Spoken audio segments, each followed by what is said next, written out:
Hey, how's it going, everybody? This is Joey Galvez, one half of your host of Explain Yourself, and I want to let you guys know about a really cool book from our friend of the show, Eli Shockey. This one is called The Greylock, and it's a story where magic is a commodity. Potions are sold at corner stores. Orcs and dwarves earn a living in cubicles, not on the battlefields. But there are those who resist the house's magic's laws. Branded a criminal and forced to live as a wand for hire, there is a spell slinger they call the Greylock. Check this one out. You guys can pre-order issue 3 right now with code JAN241939, and make sure you guys are heading over to your favorite LCS and letting them know that you want Greylock number 3, and maybe pick up the first 2 issues. You could do that at the Scout web store. So make sure you guys are grabbing the Greylock number 3, JAN241939 at previewsworld.com. Okay, everybody.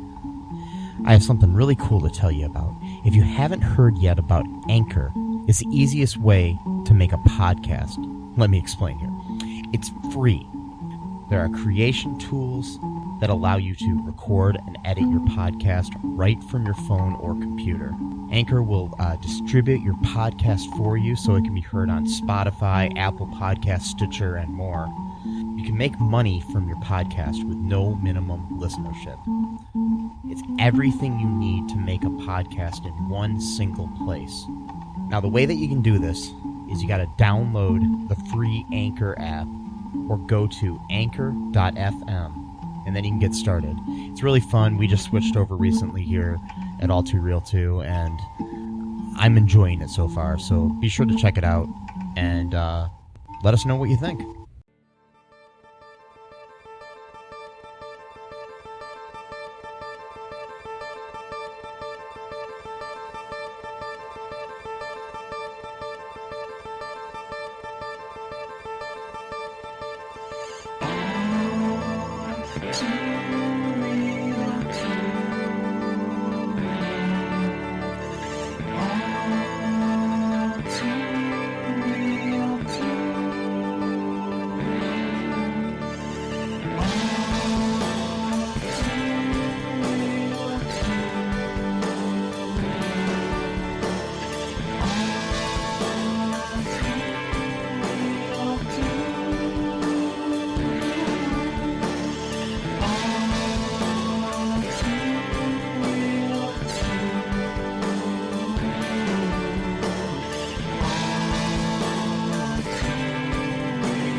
Okay, everybody. Welcome to the latest episode of All Too Real 2.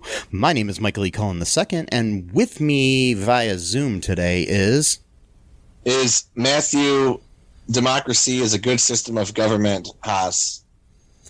That's a really long middle name. Is that one word? Yeah, it is. Just okay. Kind of like a German word. It's just like a lot of different letters. A lot of different syllables like and everything. Yeah. Yeah. Like, how do you, do you have to ever write that all out? Or is it just a D? I just do like a D, so. Mm-hmm. Something tells me that's not your real middle name. No, it's not. No, my middle name is Alan because my parents named me after no one really. They just like the name, I guess. But were they big Flash fans and named you after Barry Allen? No, not really. I don't think so. So, and they actually spelled it the way that I don't like it spelled either. So that kind of pisses me off a little bit because I like it because like on the Baha'i cards. I don't know why I'm.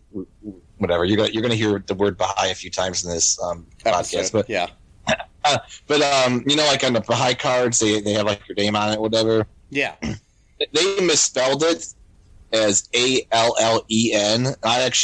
Mine was actually spelled Alan. Yeah. I don't like that. I like it with the 2 L's and the E. It's more elegant. So thanks, Mom and Dad. No, Yeah, it's more elegant. Yeah. Oh.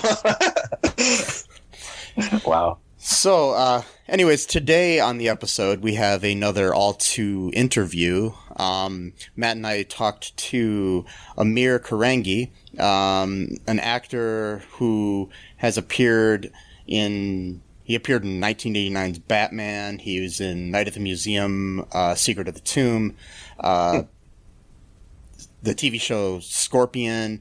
He was in NCIS Los Angeles in guest role on Mom, Curb Your Enthusiasm, Silicon Valley, Shameless, Dead to Me,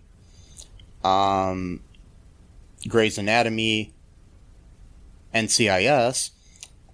He was in the movie Spree, which just came out this year. And you will know him probably best right now as Saeed, one of the our Cloud9 associates on the TV show Superstore. Mm-hmm. Yes. Which he is hilarious on, in my opinion. Yes. He is. It was a great interview. Really nice guy. Very talented too. He took some time off of acting and stuff. He tells us a little bit about teaching and things of that nature too, and learned a lot from him. Yeah. Yeah.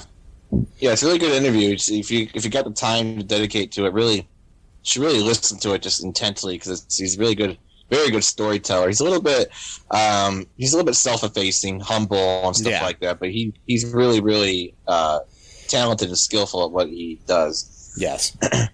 And we got some good stories here for you, and hope you enjoy this. Right now, here's our interview with Amir Korangy.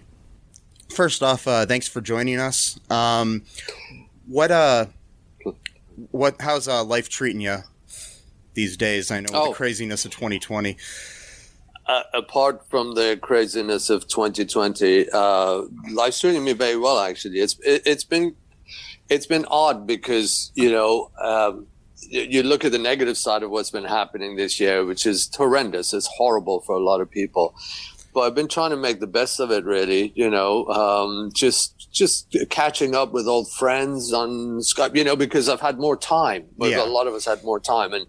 And so it's given me an opportunity to catch up with all the things that when you're too busy with life, you ignore people that mean a lot to you. And so I've caught up with a lot of old friends. I used to live in UK, so I've had a lot of Zoom calls with colleagues and friends in the UK. And so that's been a positive reinforcement of, that everything's going to be okay. Everything's going to be all right.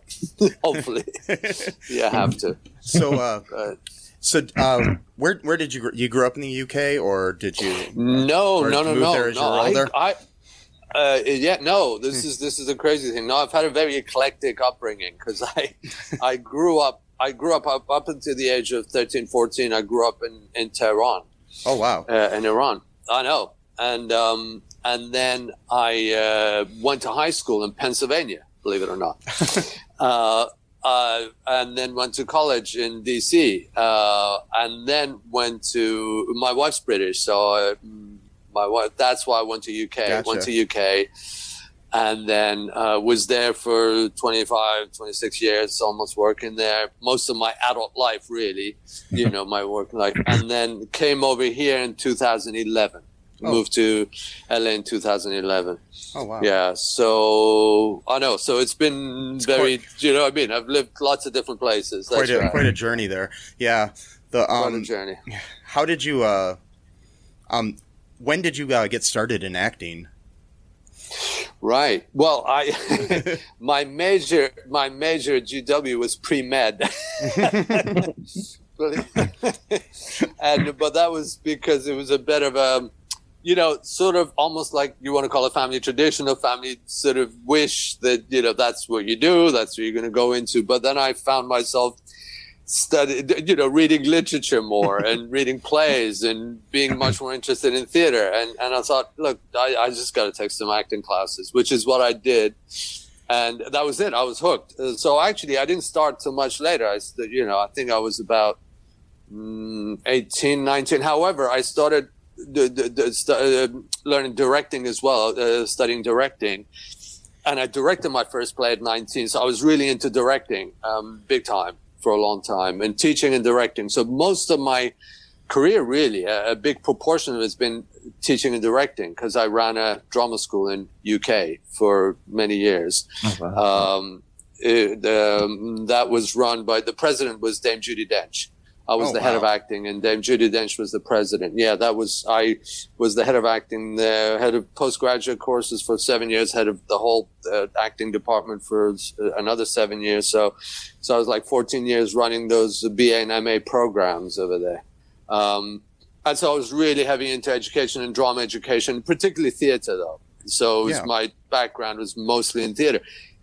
In UK, I did some film and TV work. It was not that huge for my age. I don't have a huge, as it were, a resume, as they could say CV over there, a resume up to a certain point, because I left acting for 16, 17 years. Yeah. While my kids were growing up, because I didn't want to gallivant all over the country doing gigs, for not much money. And I just thought I need to have a steady work of teaching, full-time teaching. And once they got into college and went to college, I thought, well, I could go back into it. That's when I went back into acting. So I've got a gap in my, my career. It's a good reason. Which I'm happy about. So, to be honest, I'm very happy about it, because I'm glad that I spent that time raising my kids and, paying attention to that. So, because if you miss those years, you miss them growing up, and then you're, can't get those back. Absolutely. You can't get them back, and you can't get them back. Yeah. I saw early on in your career, you had a part in Batman. Yeah, I saw that on your resume. I was like, I haven't seen the movie in a while, but it is one of my favorites, and I don't know if I remember you or not, but I'd have to go back and rewatch it. I'm a huge Batman fan. My bathroom's all Batmaned out, so you won't be very impressed. I've only got one line in it. I've only got one line when I come in. I'm Bruce Wayne's wine steward. That's how I'm credited. Bruce Wayne's wine steward. So and I just come in and I ask him if we need to open a few more cases of champagne. That's about it. And that's in that hall of with the armors, all the suits of armor, and that big hall. If you remember that scene, that's where I come in. But the story behind that is hysterical, because I was in London, and I was, at the time, I think I was teaching, and suddenly my agent said, well, I've got you this meeting with Marion Doherty. And that was quite impressive, because I thought, oh my goodness, Marion Doherty was the head of casting at Warner Brothers for endless number of years, and they even have made a film about her called Casting By, which is all about her career, which is a documentary film that's very successful. Anyway, so I was very impressed. Oh my goodness, I'm going to be seen by Marion Doherty. I was in my 20s, the mid-20s or something. And then I went to her office at Warner Brothers. We had a conversation. She was from Pennsylvania, so we had a chat about Pennsylvania and Pittsburgh Steelers, and and I didn't even do a reading or anything like that. It was just, we got on just having a conversation, and she was very sweet. And I don't think, there wasn't a part for me. I think she just liked me, and she thought, I'll just give him something. I really truly think that was kind of a mercy call or something. She just thought, hey, I like this kid. Let's just give him this one line or something. And I'm pretty sure that's what it was, because it just didn't make sense. I just came in and asked this question when I thought that doesn't help the story or anything, And I was so nervous. Because I had never done anything of that scale, and I'd never actually encountered stars that big. And suddenly I'm like in makeup with Michael Keaton, and I'm like, and I see Jack Nicholson, and I'm like, oh my God, there's Jack Nicholson, there's Michael Keaton. I mean, so it was nerve-wracking, but hey, it's a good thing to have on your resume. I mean, it does pop up. Comes up. I know. I love the fact that I'm credits. It's fine. It's great. Yeah, it's nice to be on there. Yeah, I was looking at your Internet Movie Database and saw that, and I was like, oh wow. I know. Ancient. Yeah, that was the first one.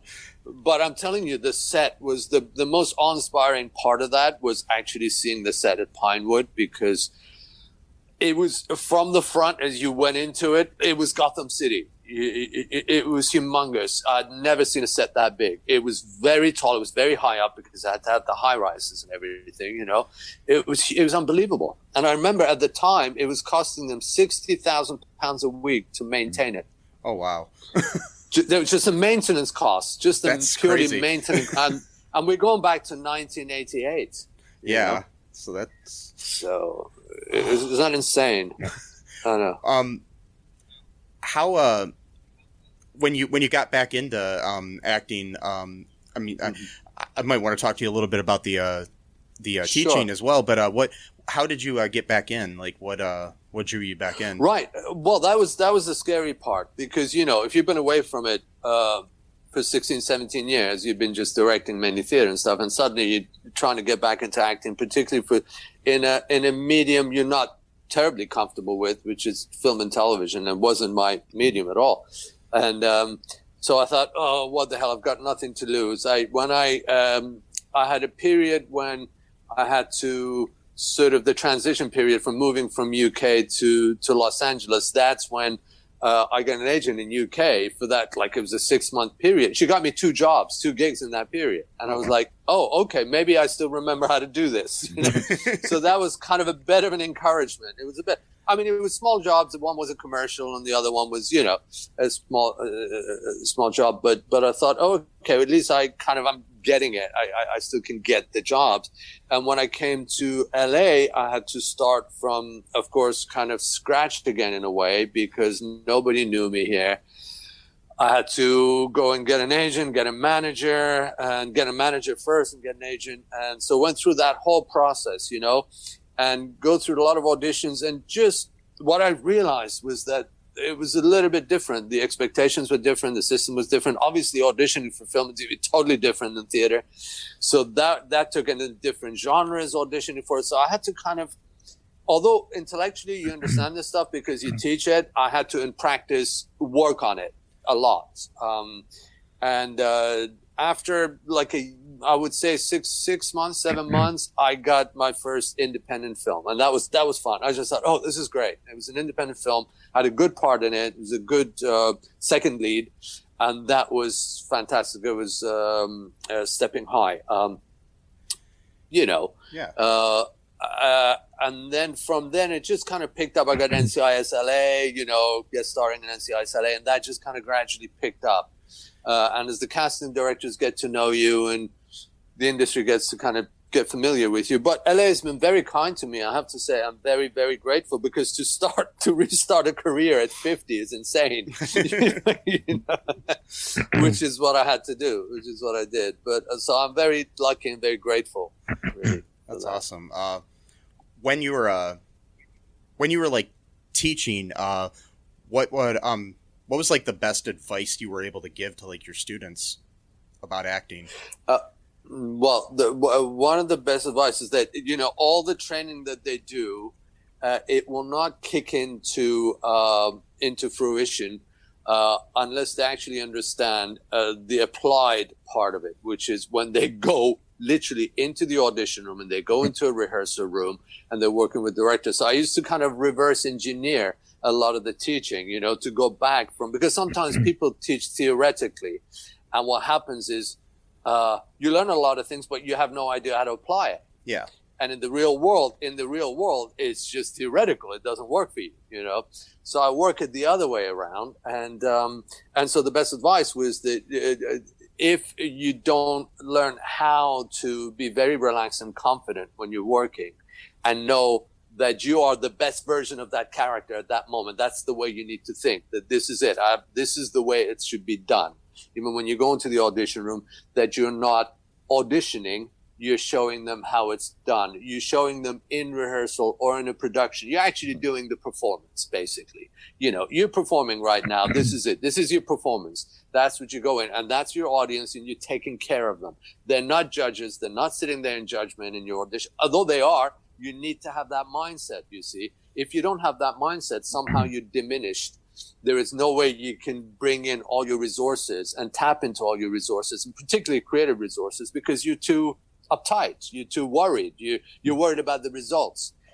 If you feel that the results are already done, you've got the job, this is your performance, you will always do better.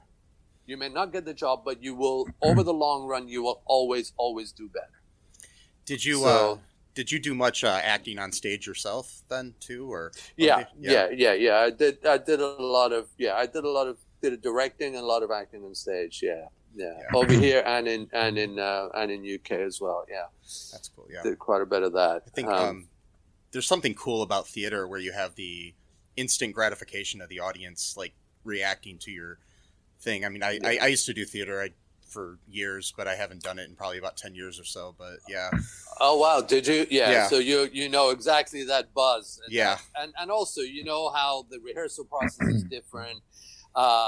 I feel that you're a lot more in control of your performance once you're on. That's the version the audience is going to see that night. Yeah. You know, you're not going to have 5 different takes or 10 different takes where the editor picks the performance that they feel is right, or you know what I mean? Yeah. You're on stage. Who's going to stop you? You can do what you want, and there's an empowerment in that. I kind of like that. And I'm sure you felt that when you were doing it. Oh, yeah. And it's like every performance is its own thing, even of the same show. Each one's different. Absolutely. Yeah. Right? Everyone is different in its own way. It's got its own, character and merit. Yeah. True. Did you have any questions here, Matt, that you wanted to ask before I move on to more questions? Well, I just kind of wanted to touch on what you just said a little bit a few minutes ago about just feeling like you're doing a performance, not an audition, because just from like sort of an anecdote, I've had just a very minimal number of short roles and some indie films, and I don't even view myself as an actor, and so for me it was just there was really no pressure, and I just do the delivery, and it wasn't I wasn't shaking and stuff like that. Right. And I'm sure you were much better than some people that were really trained actors that, highly trained. They were worried. If somebody highly trained and worried, they're not going to be any good. They're just going to look, do you know what I mean? They're just going to look terrible because, but you probably came across really natural and comfortable. Yeah, because I was like, I'm not an actor. So it's great. So.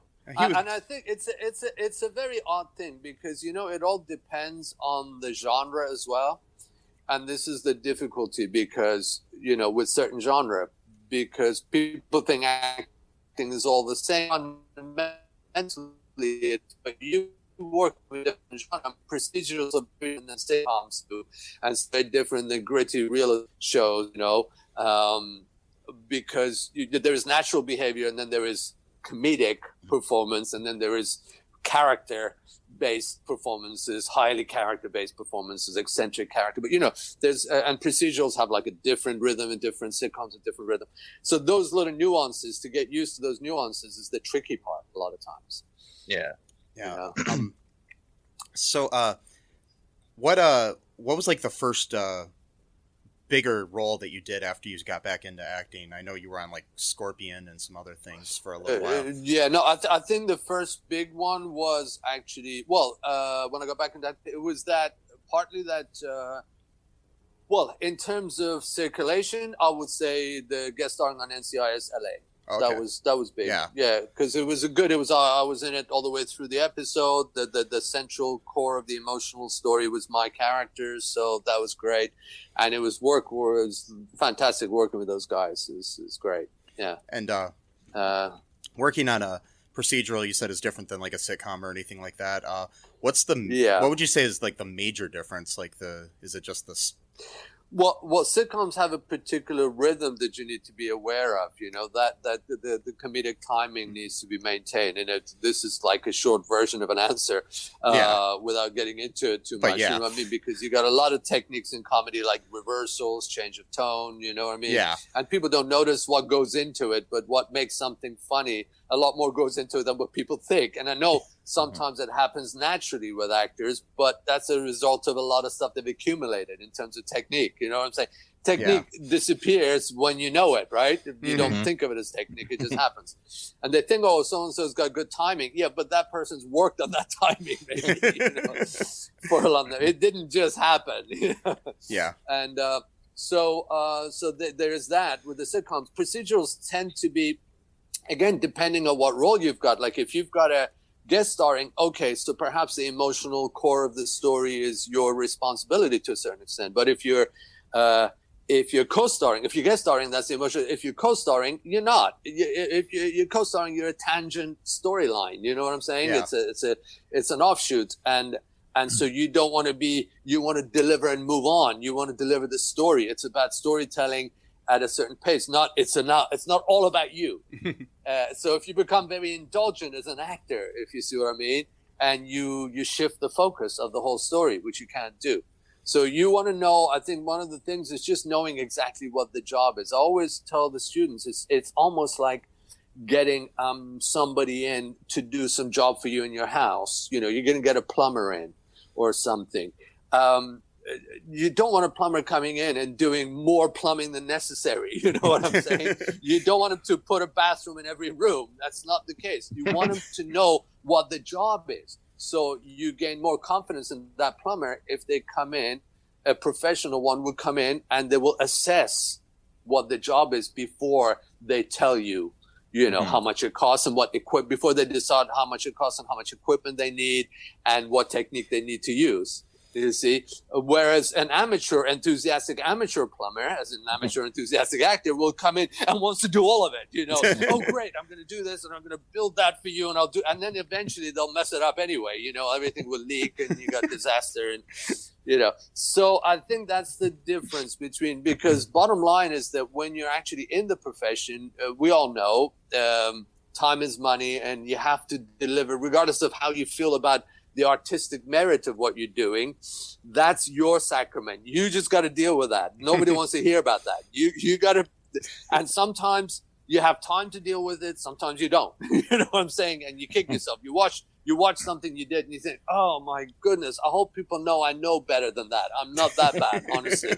I know better, but I just there was no opportunity because they gave me a line last minute. I had no time to rehearse. We were short on time in terms of the takes, you know what I'm saying? And I wasn't the lead, so I couldn't actually afford to require more takes. Yeah. Which is also one of the difficulties, as you all know, because they shoot you first a lot of times. You see, the lower you are in the ranking, you go first and you get less takes. So your performance can somewhat suffer. It's not an excuse, but it's a reality. Yeah. Let's face it, that does happen. Anyway, I don't know if I answered your question. Oh, no, that was... I veered off. That was perfect. I went off on a tangent. So, I mean, basically, I think the main thing is you got to have focus on what you're doing and not try to draw away from the focus of the story. Absolutely. In a way. Yeah, so, and know exactly what you need to deliver. You know, I think a lot of times these people do too much. They want to do too much. They want to show off and do too much. And it's like, no, serve the material, serve the story, and serve the text. Serve what the writer is trying to do here. It's really not about you. It's about the whole story. And if you take that into consideration, I think you'll come across better. You serve the story better. Yeah, I mean, you can tell when somebody's trying to make it all about them, and it shouldn't be. Yeah. Sometimes the over-the-top performances or sometimes it can get annoying. Yeah, I know. Like they're in a different tone. I yeah. Absolutely. I worry about that, my performance, all the time, because I think sometimes it is over the top with Saeed, but I'm trying to judge it, from performance to performance. It varies, That's the honest truth of it. See, that's the other thing. Back to that, we used to host. We're maybe getting back into it eventually, but we used to host a Superstore podcast as well on top of this one.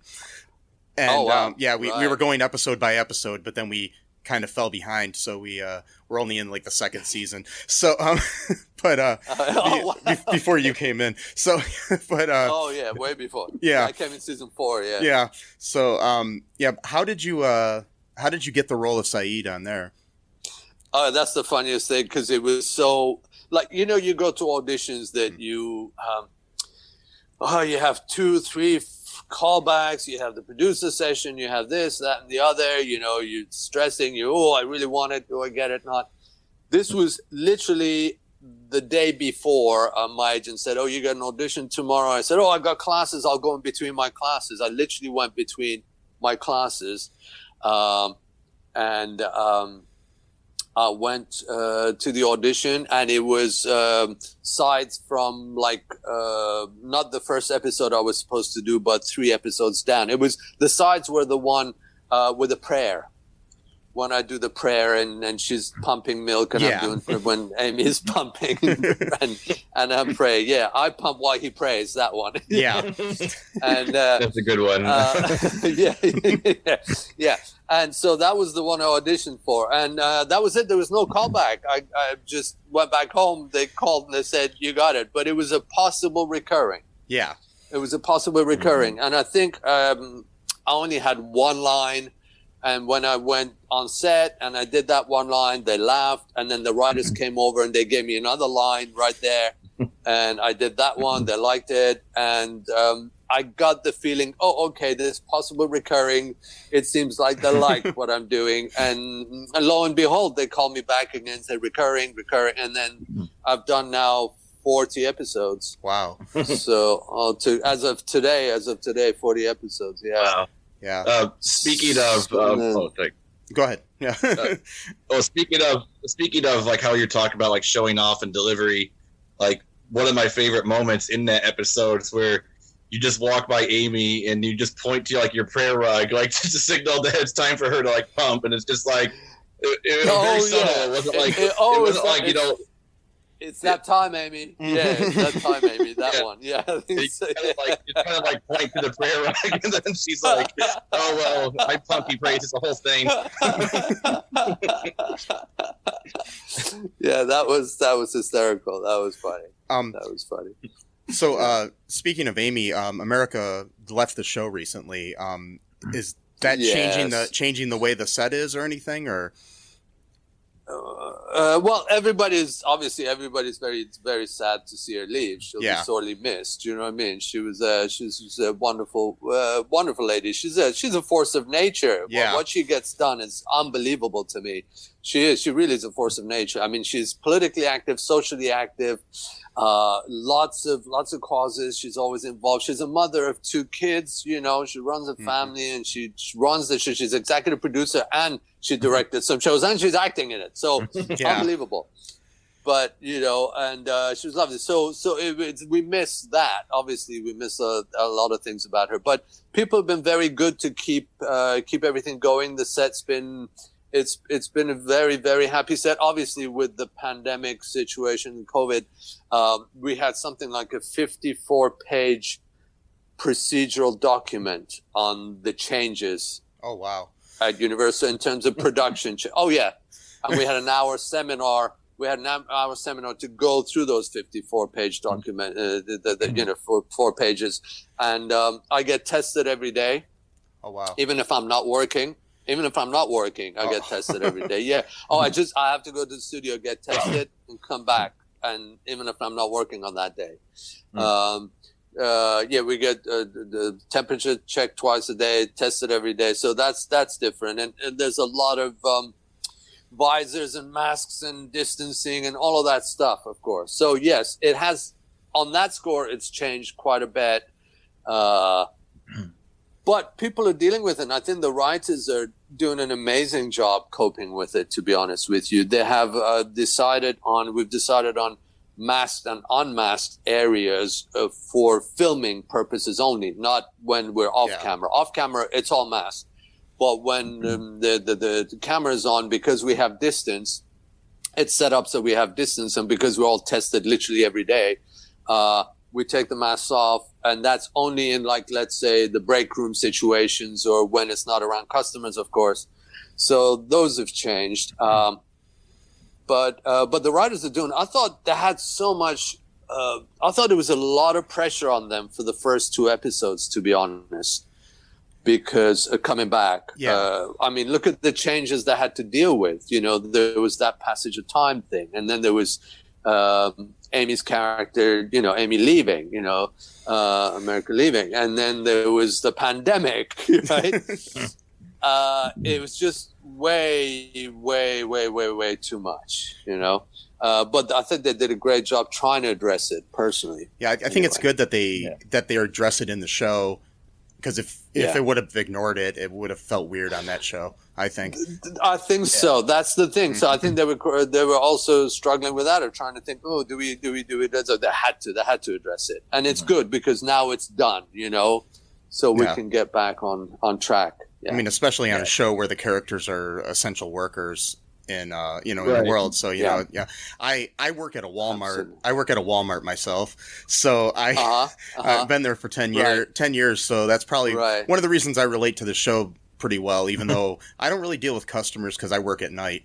But and so when we're closed most of the time. But But it's pretty accurate to the way that the life of a superstore in the real world is, which I think is a good way that's good. Yeah, that's good. Yeah, that's what people are saying, because that's the difficulty, because they have to keep it accurate, but nevertheless it's comedy, so it needs to be, it's all of those little elements, all those little quirks that we all have has to be highlighted a little bit more, otherwise it won't stand out, it won't be funny. So it's it's true. I mean, it's true. Yeah, go ahead. Sorry. No. I was going to say they do pick up. I think they're really acutely aware of a lot of tiny little issues that come to the surface in those sort of places, and just socially. So they're constantly addressing very topical stuff, aren't they? Yeah, the writers. I think one of the great things too about the show is the diversity of the cast of characters on there too. It's rare to see. I mean, it's starting to get a little bit better with shows like that and like Brooklyn Nine-Nine and other shows that actually have a diverse cast.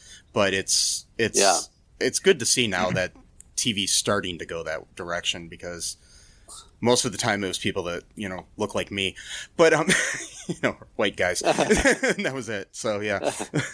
But I'm glad that I mean, it's good. I mean, one way or the other. I think the balance is always important. I think it's the balance. You can go too far one way or the other, but I think the balance is important. Yeah, that's what I feel. And with Superstore, I mean, it's very realistic in the fact that you don't have and nobody's really a stereotype either, which is good too. Which I love about that, about the writing and good. Yeah, good. Yeah. Oh, good. That's good to hear as well. That's good to hear. That's great. Hello, I'm Tom. And I'm Brian. Hosts of Be Hero Fights. Home of the greatest debates of our time. We tackle the tough topics such as Fortnite vs. Call of Duty. McDonald's vs. Burger King. John Wick vs. Wait, is that really fair? Nevertheless, join us weekly on Spotify, Apple, Google, and pretty much anywhere you can find podcasts. And hear the madness ensue. And as always, fight on. Hi, folks. This is Michael Lee Cullen II from the podcast that you're listening to right now, along with manager Matthew Haas. You got promoted? Yes. Damn it. Okay, anyways, folks, do you like the show Superstore? I don't know. I asked the folks and nobody's answering me. Because they're not here. Oh, but we love damn it. Yeah, we love it, though. Okay, folks, if you like it as much as we do, you're really going to like the Super Story podcast, which is a podcast where Matthew and I go episode by episode and give our little opinions and thoughts on it. Sometimes we have guests, sometimes we don't. Just depends on how we're feeling. Yeah. And, so if you like this podcast and like our little crazy banter, then you should definitely check this out, or I might get sad. And when I get sad, it gets pretty sad. Yeah, so I can't deal with him when he's sad. Yeah, no one can really. So yeah. So check out Super Story Podcast right here where you get this podcast, Super Story Podcast. So you said you grew up in Tehran. How was when you left, was it under good circumstances or bad circumstances or anything like that? I was just wondering. Good question. It was starting to go a little bit crazy. Yeah. It was starting to go a little bit crazy. And it's bizarre that at that age, I kind of picked up stuff and I thought, you know what, I don't see my future like being able to survive here like this. I don't see my future here. And my uncle was already a doctor in Pennsylvania. So I didn't leave with my parents. My parents still stayed. This was when I left. It was before the revolution. So, but my parents stayed, and so I was the only one. And then they said, like, so I left, and then I lived with my uncle when I went to high school in Pennsylvania. He was a doctor there, a radiologist, and so I stayed with him. But he, so then the revolution happened, which was horrific for everybody. And my parents were there during that time, and then they had to get out. Well, my dad had to send the rest of my family out while he was still dealing with stuff. And then he managed to come over to States a couple of times. And then the last time he went back, they wouldn't let him leave. And he got stuck there. He got stuck there for 12 years before he passed away. So we couldn't see him the last 12 years of his life. None of us, because I couldn't go back because I wasn't allowed to go back. They would take me straight because I was the firstborn, and they had beef with him, the new government, for no reason apart from the fact that he was a policeman in the previous government. He was in the national, but he wasn't political at all. He was just in the National Guard. And he was also, he had some business, but there was nothing, So anyway, but it happened to a lot of people. We were still one of the luckiest because a lot of his friends were just literally, like, I know he had friends where he'd gone to dinner with them, the two brothers. There were two brothers. They were his friends. He went to dinner with them. Everything was fine. The next morning, he heard they'd been taken out and shot. Oh, wow. Like, they were like that. There were summary executions happening all the time. So we were freaked out but 12 years of waiting for him to be able to get out, and they never let him out, and he passed away, bless him. So that was a traumatic moment in my family's life, a big traumatic moment. But everybody was touched by that. However, you realize the value of democracy when you go through that stuff. I voted my first American elections, to be honest, this year. Oh, wow. This was my first voting. Oh, yeah, because I was in a UK passport. I was on a UK passport. I only went on American passport last year. I was on a UK passport, and always had American residency, but UK passport. So that was kind of exciting. And just to defend it, I don't think people realize the value of it until they've been under a government like I was for those 13, 14 years, where you feel like, oh my goodness, like you can be taken out and shot anytime. Right.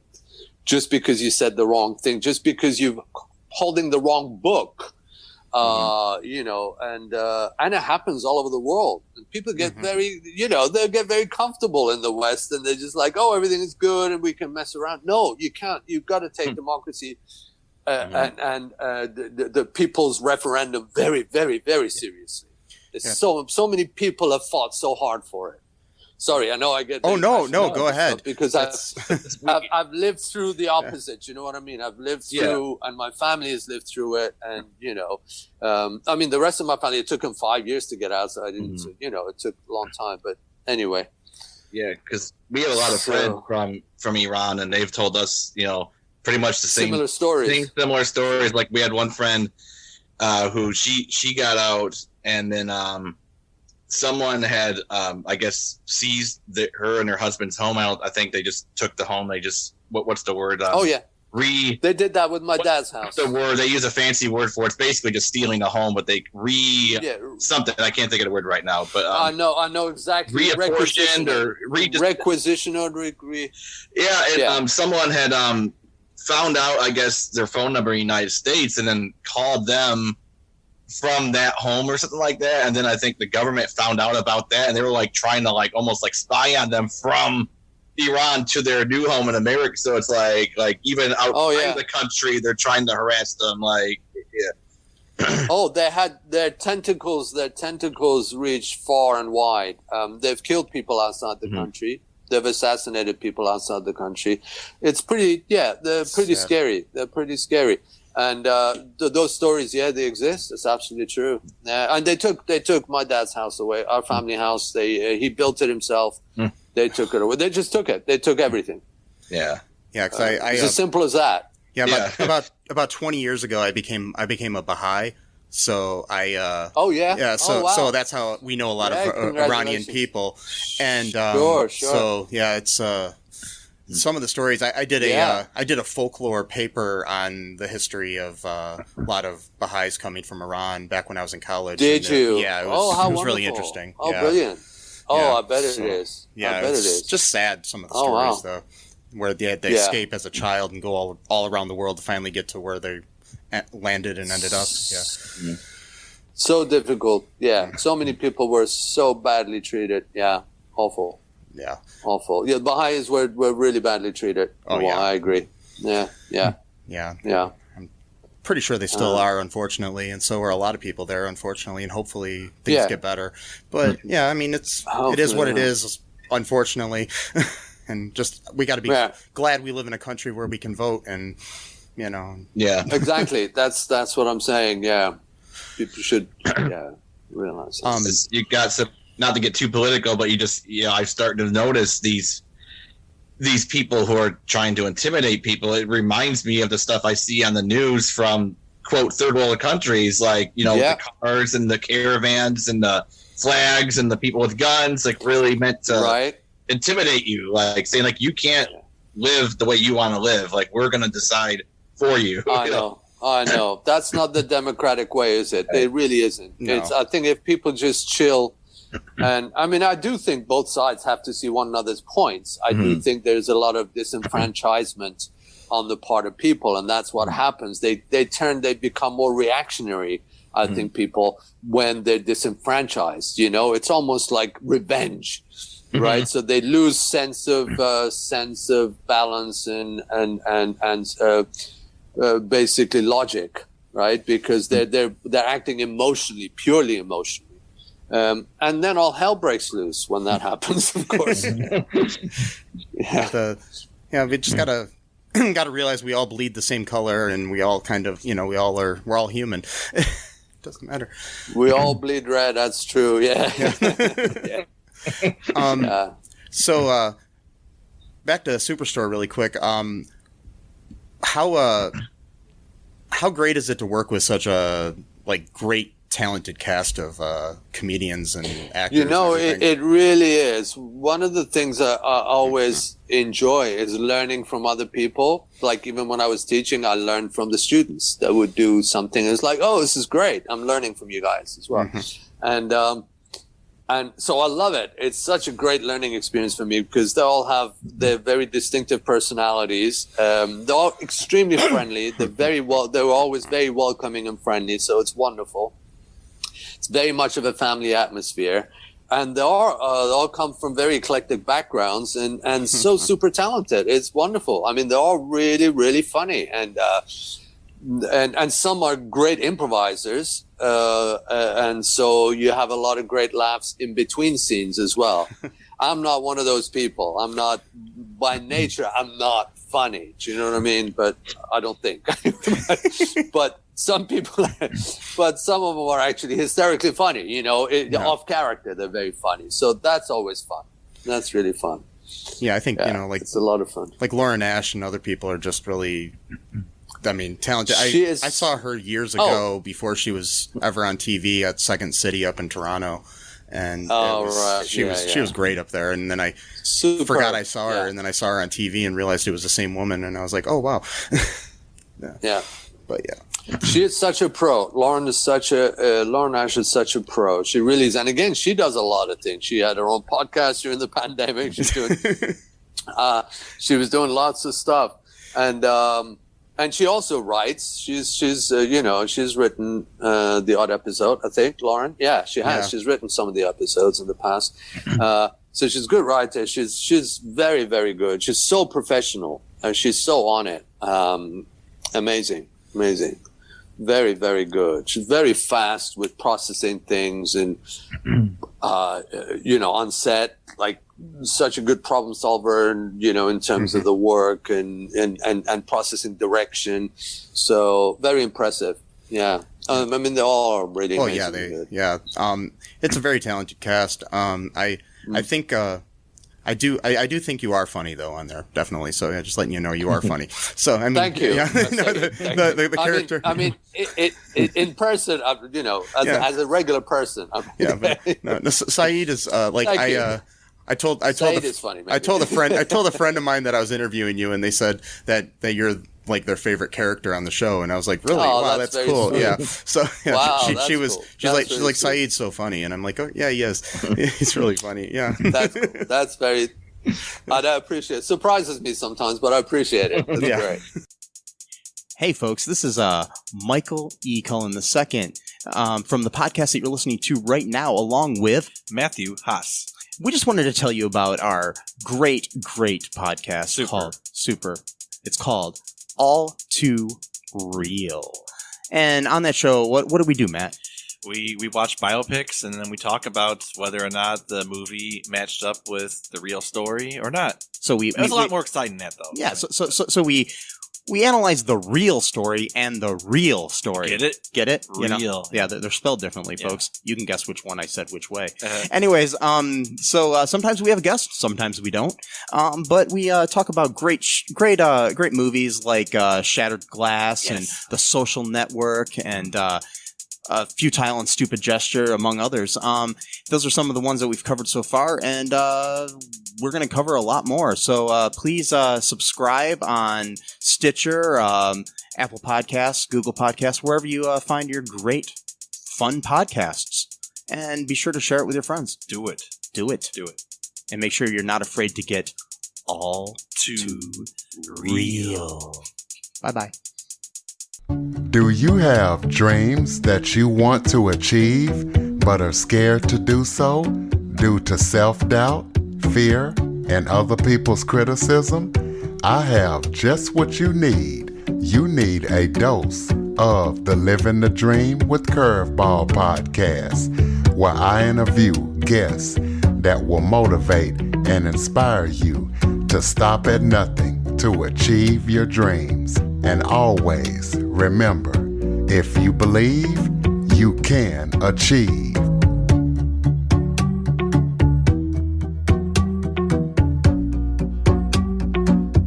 Have you ever had in your career any kind of challenge, like where you felt like you weren't going to be able to make it in any way or anything? And how did you overcome that?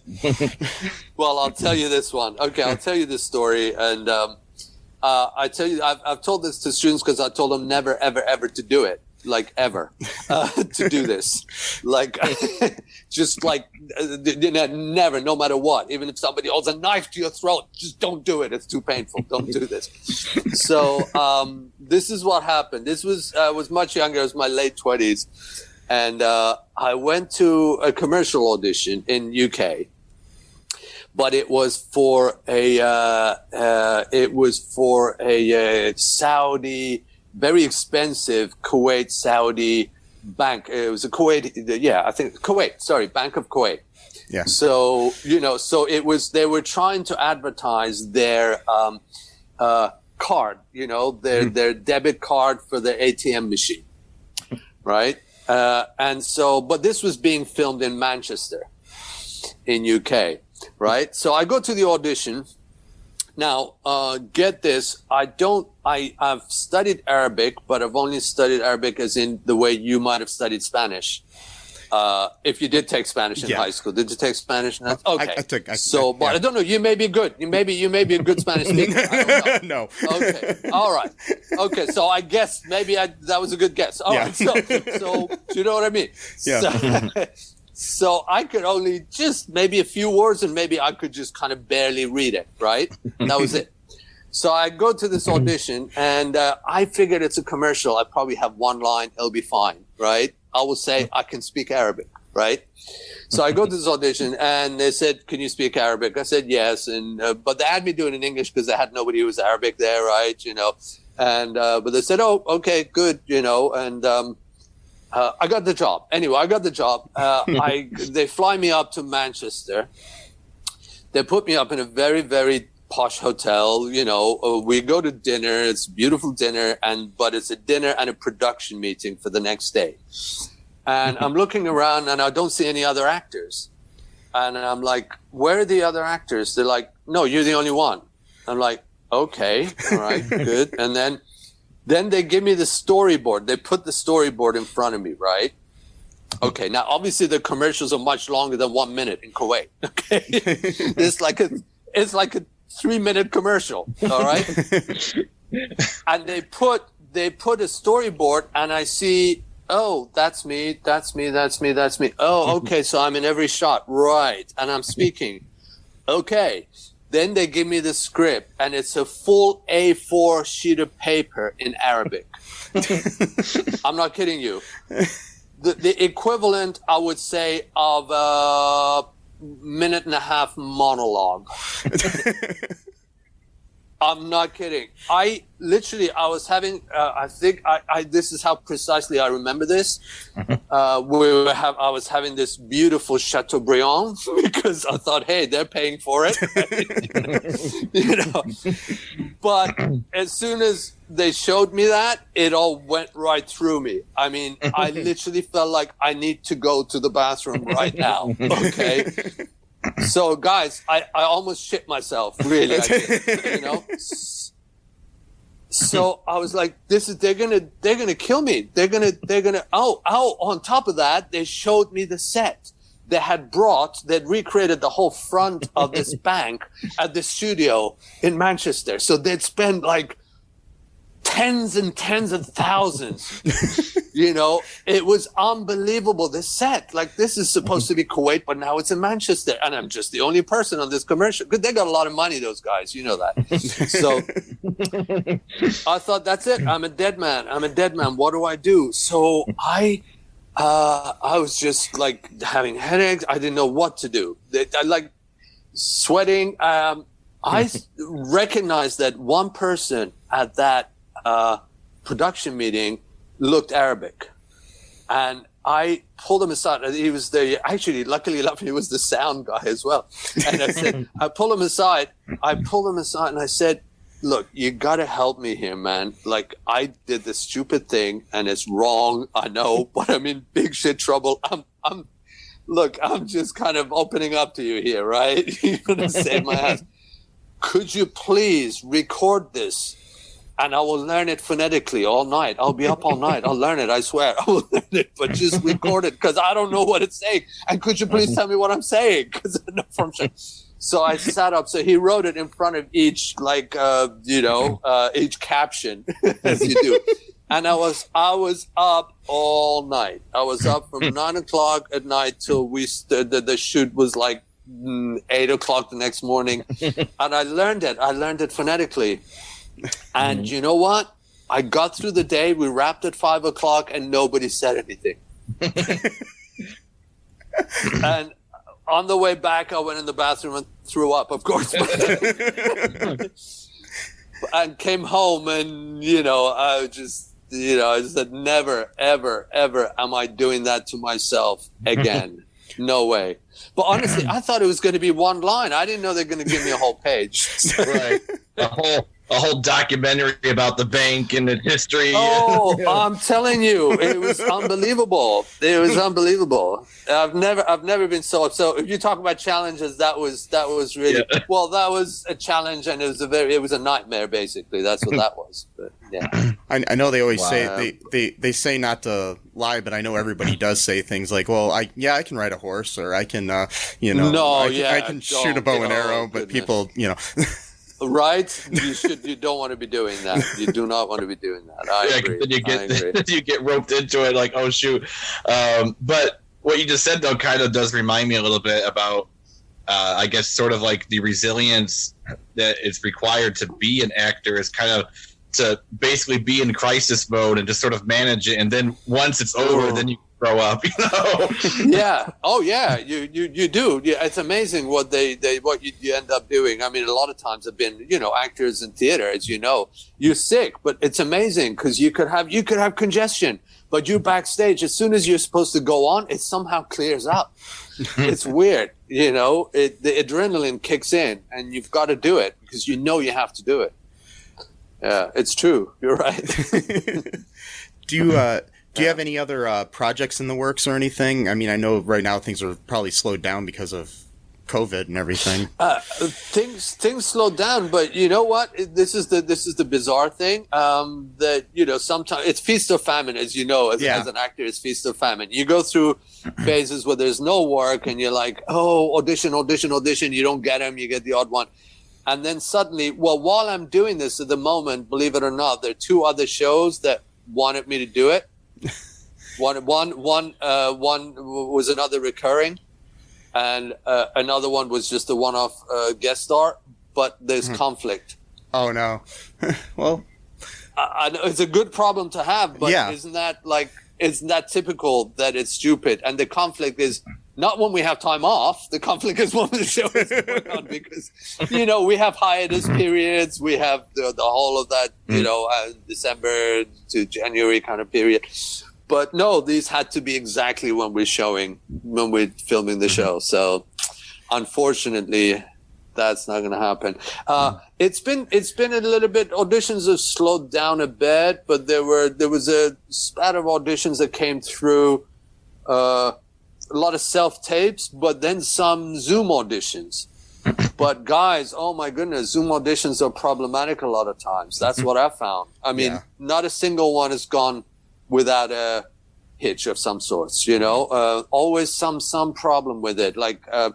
Because, especially if you got a producer session thing with 5-6 people are on there.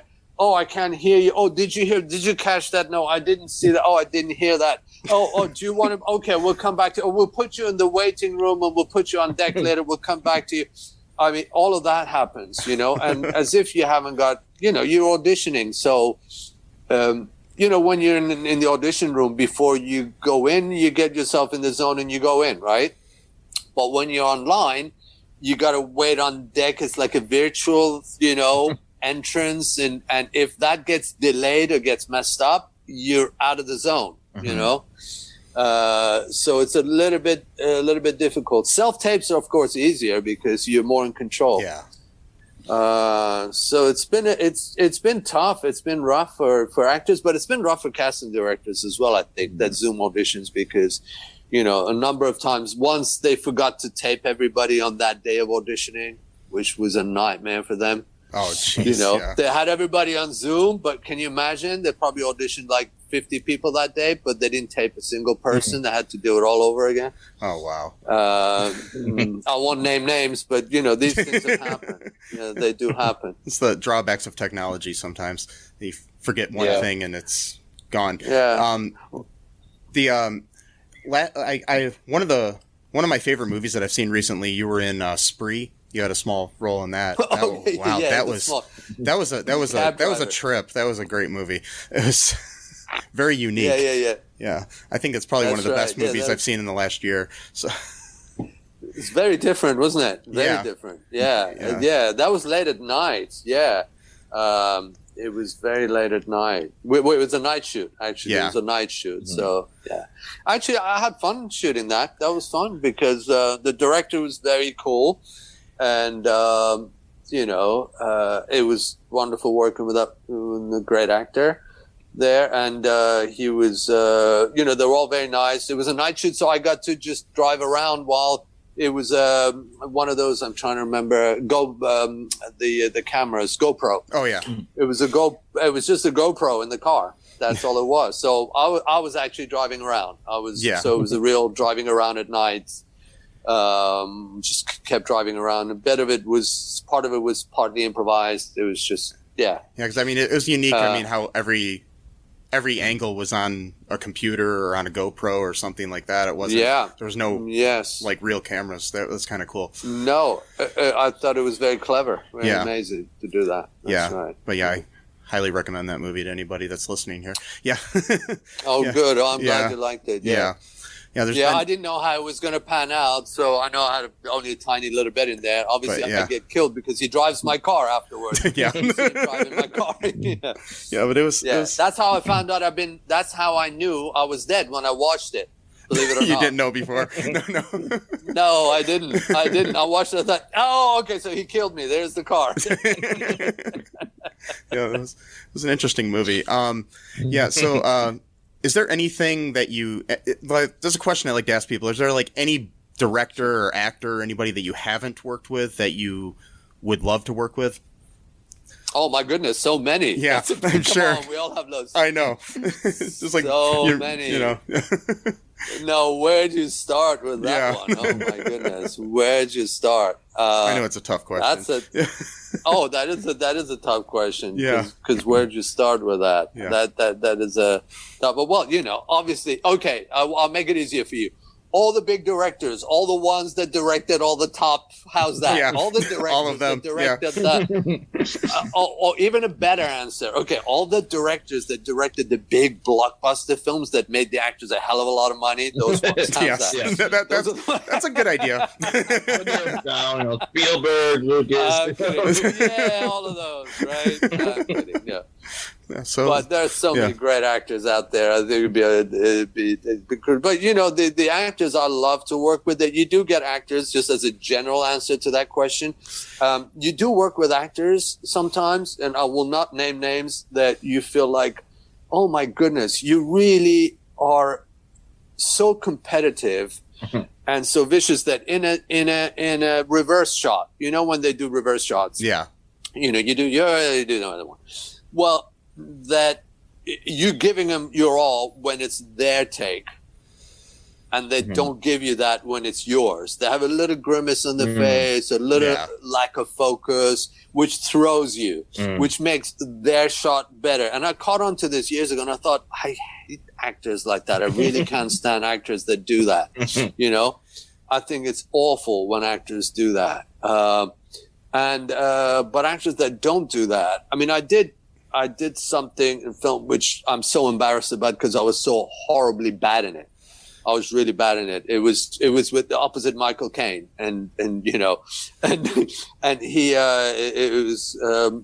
but he was so gracious as an actor, and he was big time, 2-time Oscar winner.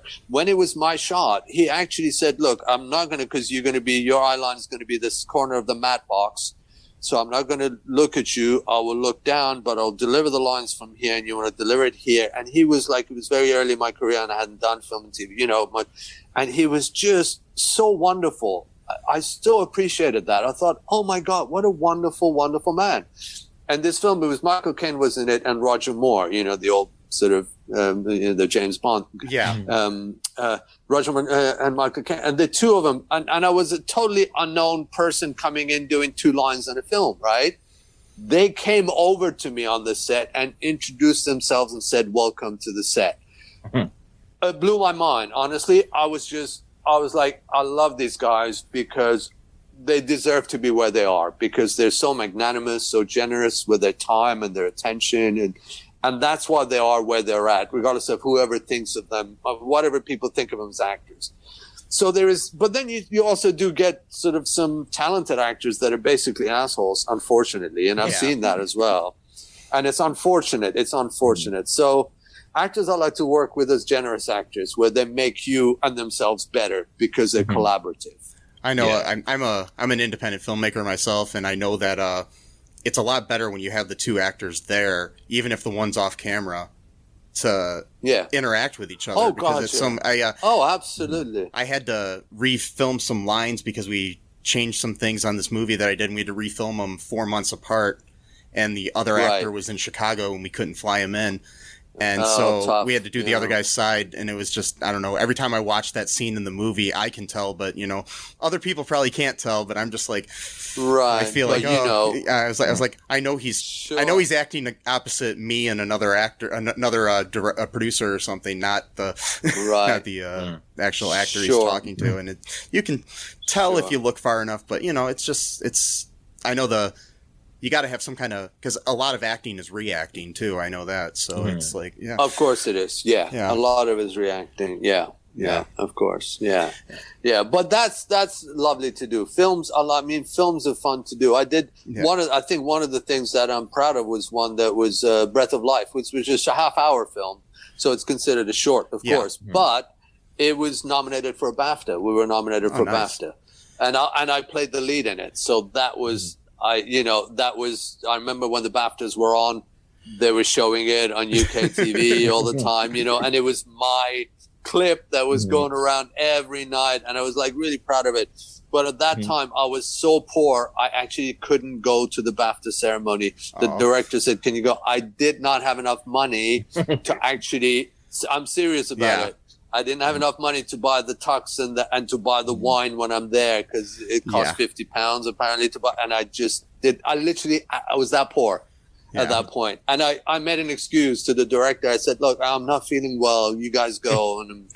And then I watched it on TV, and it's like, but hey, it's the way it is. Well, at least you're in a nominated film. I mean, that's great. That's what you go through, up and down. Oh no, I know. I was very thrilled. Yeah. And the film that won, the lead was James Fox, so I didn't feel too bad. James Fox is a very famous British actor. Oh yeah.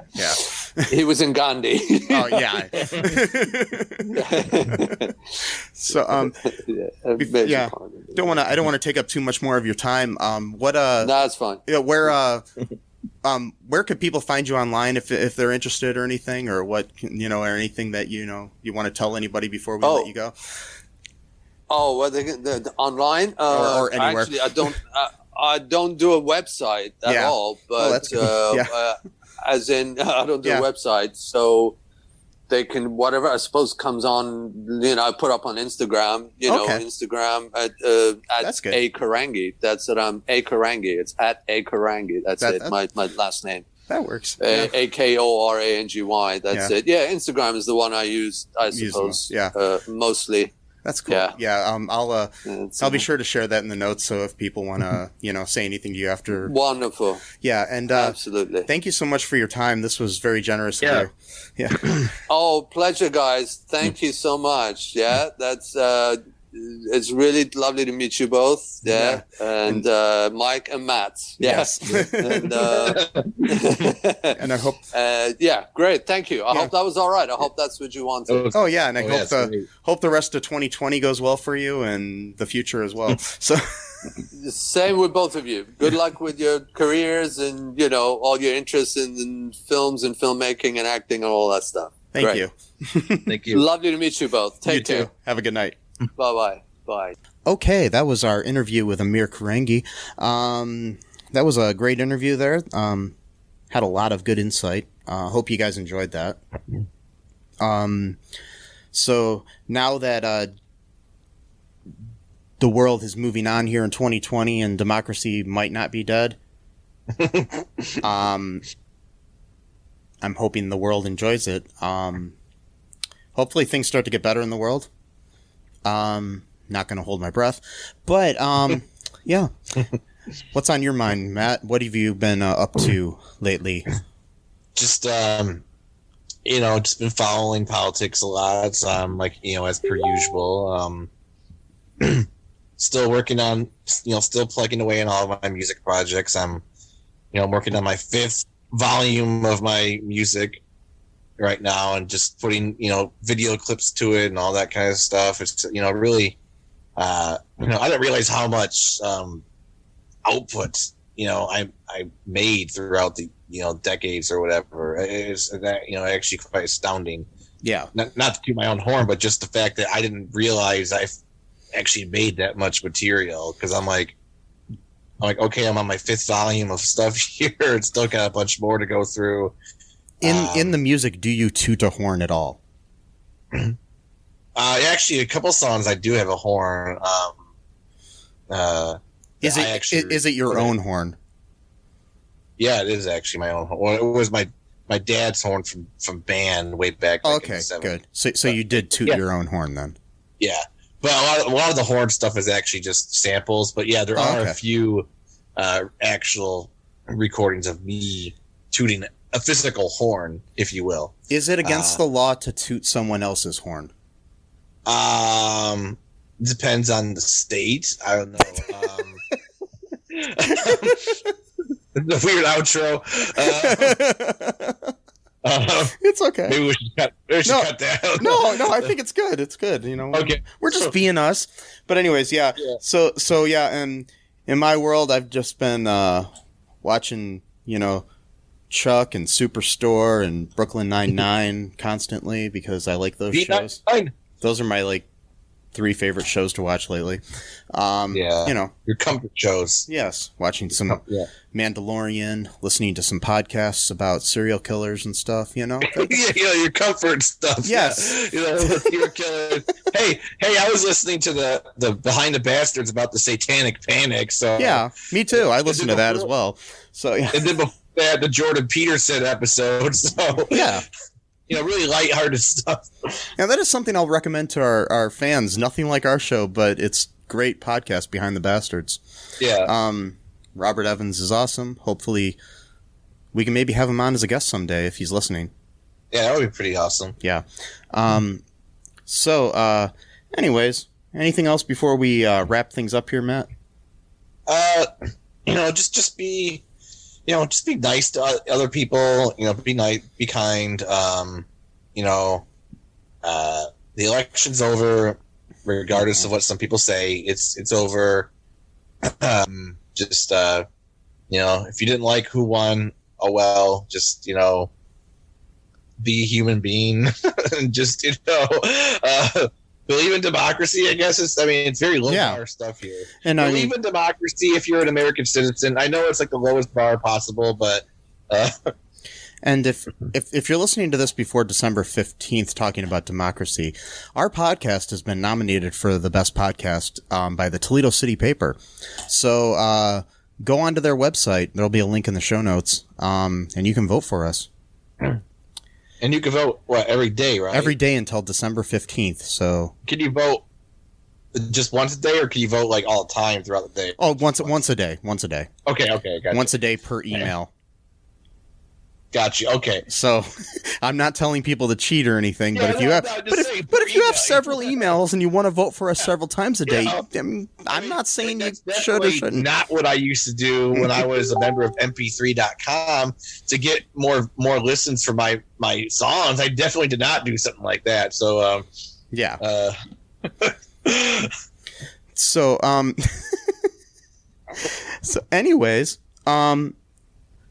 before we go, make sure you check out our show notes. We've got some links to our Patreon and our